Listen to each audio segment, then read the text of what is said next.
There we go. Welcome back to Scuba and the Rye. Rye Guy. Another TV show review, episode review. The Witcher, episode 3, Betrayer Moon. Dun dun dun. So, as usual, it's we got me, Scuba, and the Rye. FYI, this is spoiler-ridden because we're doing an in-depth opinions, reactions to the show. And so... there's your warning. If you have not checked out The Witcher on Netflix, go get your Netflix on. Check it out. It's 8 episodes, 8 hours. Binge it. Come back. Also, there'll be a card to link to the previous episodes that we've done for the series, as well as links to other playlist for our first show we did, which was The Mandalorian. Yes. Also, and other quick housekeeping. Shout out to Syrinscape for the background musics that you hear as we're talking. And if you want to hear more of the two of us chatting and whatnot, we do have our show Scuba and the Rye, which goes live on Twitch on Tuesdays at 8:30. Check it out, see what's going on. And so with that, let's roll into it. Let's go. Episode 3, Betrayer Moon. Why don't you start us off? Well, this one, it furthers the adventures of Yennefer within her training, but it also introduces some kind of like wrinkling and strife within the organization of the mages. The Brotherhood. Yes. So you get to see some back and forth on how mages go about the world, how they have some angst amongst each other, but also how they are planting seeds against each other with their own pupils.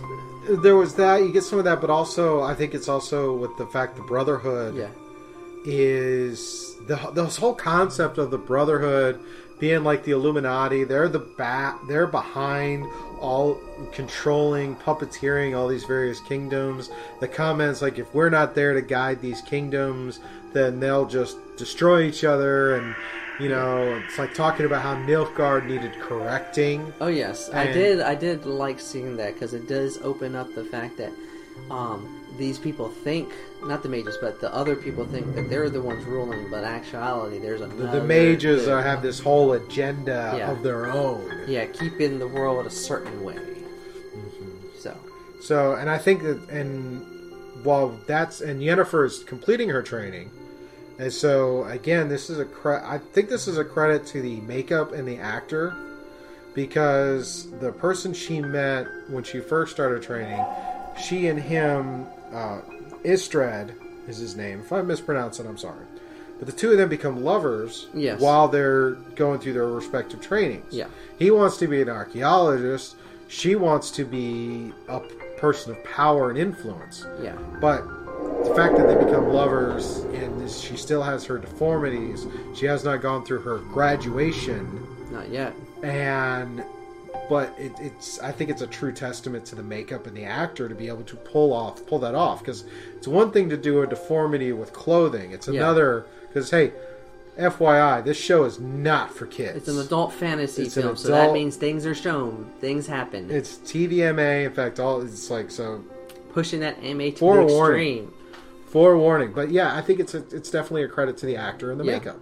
It is. CG or whatever. There's definitely some impact you can there. tell that she pushes the character's strength and weaknesses because of the flaws of her physical deformity, but it also drives her to keep going. Mm-hmm. And then so that's what's going on with Yennefer. Yes. So with Geralt, he apparently is going to the king. Temeria, which later in the games Temeria is destroyed.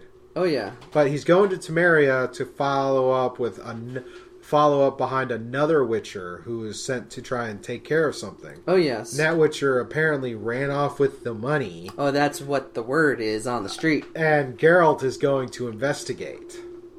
So yeah, that's interesting because both of these. There's a lot of interesting things with this, because now we start to see there's actually timelines. Yes. Not just 3 different stories, because Ciri, we don't see Ciri a whole lot in this episode. Her story is kind of minor. She's kind of like the edge of the... she's the edge on this. But this episode really focuses on Yennefer's transformation to be a sorceress. Yes. And what Geralt finds in Temeria about this cursed child. The cursed became a creature called a Striga. Striga.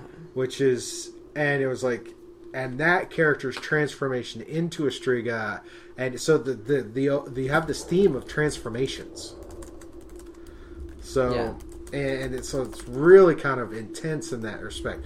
One goes through a transformation to become beautiful. The other one is horror. Both of them are deformed and transforming into something else. It provides a good counterbalance to what we mentioned in the previous episode, how certain magic and curses and how this world can influence you in a good and bad way. Oh yeah, definitely. So we also meet Triss Marigold in this episode. I was going to say that. Personally, don't like her.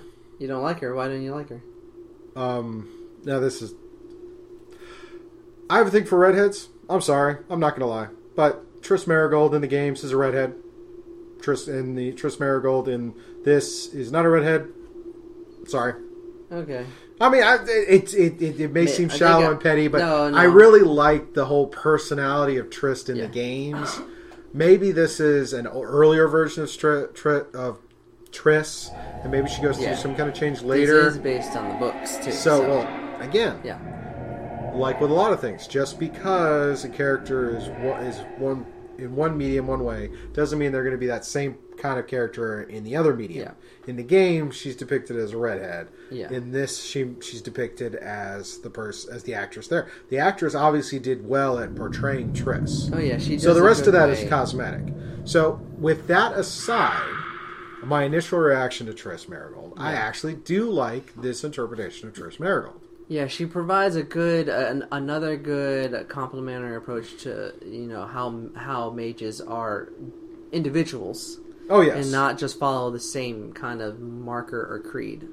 Yes, and so it's like, all right, let's see what's going on here. So Geralt and Triss are trying to figure out what's going on with the Striga. Come to find out, it's a child that was with her mother died, and then just kind of became cursed, and it's like this whole political structure there. And then we have Yennefer going through her graduation transformation, but there's a key moment in the episode that it took me the second watching to catch, and that was during the party where all of the sorceresses are meeting with their kings before they go and join their courts.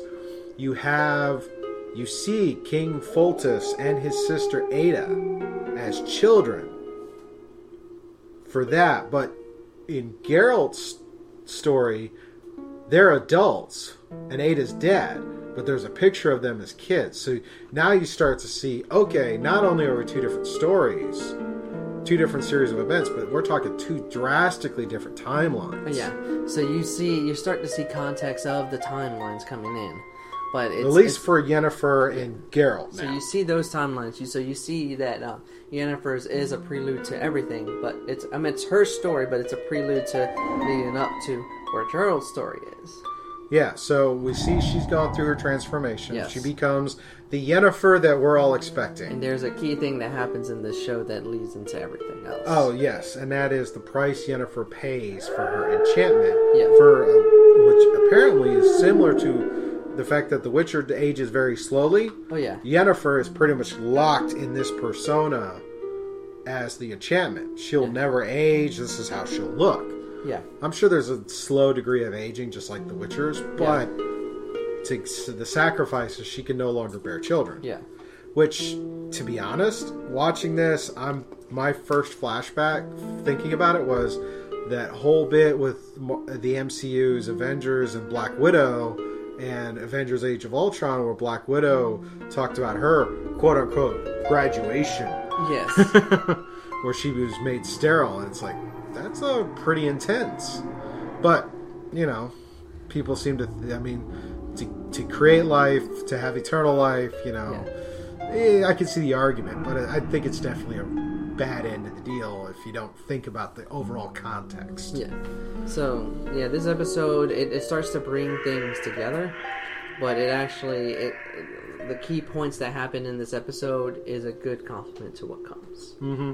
And we can't leave this off without talking about Siri. Yes. Siri, we see she's escaped. She's hanging out. She's in the woods with Dara. And she wakes up and sounds like she's getting this call. Yeah, call from the woods. And you see her walk into the woods. And that closing shot of her walking into the woods was like, where have I seen that before? Because I feel like I've seen that in other kind of things. I think one of the things that maybe Witch we saw years ago. It kind of had that same vibe. It's like going into the forest. Something's gonna happen. There's something a little scary about that forest. Yeah. So with that, we'll leave this off and find out what happens to Siri in the next episode. Next episode of The Witcher People. Alrighty, so with that, thank you again. Make sure you hit that like button, the subscribe. Also, given the way YouTube's kind of changed their algorithm, if you did like this video, go ahead and share it on your social medias. That'll definitely help us get some more exposure. Put it out there, people. Facebook, Twitter, Instagram, everywhere. Alrighty, and with that, thank you for watching. Peace.